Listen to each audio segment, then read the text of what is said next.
2001 থেকে 2006 পর্যন্ত ডক্টর আনম এহসানুল হক মিলন শিক্ষাকে এত সুন্দর করে সাজিয়েছিলেন, নকলমুক্ত শিক্ষাঙ্গন সাজায়ে, সন্ত্রাসমুক্ত শিক্ষাঙ্গন সাজায় দিয়েছিলেন। আমি মনে করি আগামী দিনে শিক্ষাঙ্গন যদি আপনাকে আবারও পরিষ্কার রাখতে হয়, সুন্দরভাবে সাজাইতে হয়, তাহলে ডক্টর আনম এহসানুল হক মিলনের বিকল্প বাংলাদেশে নাই।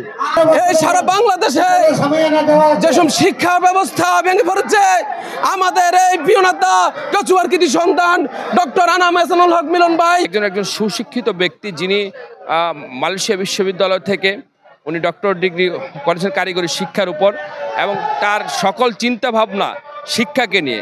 আমার মনে হয় আনম এহসানুল হক মিলনকে বাংলাদেশের শিক্ষাক্ষেত্রে অতি প্রয়োজন। বাংলাদেশে আমরা দেখেছি সর্বপ্রথম তিনি এই নকলকে জাদুঘরে পাঠিয়েছিলেন, তাই ওনাকে খুব প্রয়োজন। কচুয়াকে এই নকল দূরী করার কারণে এহসানুল হক মিলনের মাধ্যমে আর সারা বাংলাদেশ জাতি আমাদের কচুয়াকে চিনেছে, তাই মিলনকে খুব প্রয়োজনীয়। বাংলাদেশের শিক্ষার যে মান উন্নয়নের জন্য আমাদের কচুয়ার বিএনপির একমাত্র অভিভাবক বাংলাদেশের সফল শিক্ষা প্রতিমন্ত্রী ডক্টর এহসানুল হক মিলন সাহেব যে শিক্ষার উপরে উনি যে একটা বাংলাদেশের একটা আইডল হিসাবে গেছে, আমরা চাই আগামী দিনে ওনাকে বাংলাদেশের শিক্ষামন্ত্রী হিসাবে। বাংলাদেশ সৃষ্টি হওয়ার পর থেকে যে বাংলাদেশে একটা মন্ত্রণালয়ে সফল হয়েছে, সেটা হল শিক্ষা মন্ত্রণালয়। আর এটার কর্ণধার হইল যিনি এই সফলতা অর্জন করছেন, তিনি হলো এহসানুল হক মিলন। এহসানুল হক মিলনের নেতৃত্বে বাংলাদেশের শিক্ষা ব্যবস্থা উন্নতি হয়েছে এবং নকলমুক্ত হয়েছে।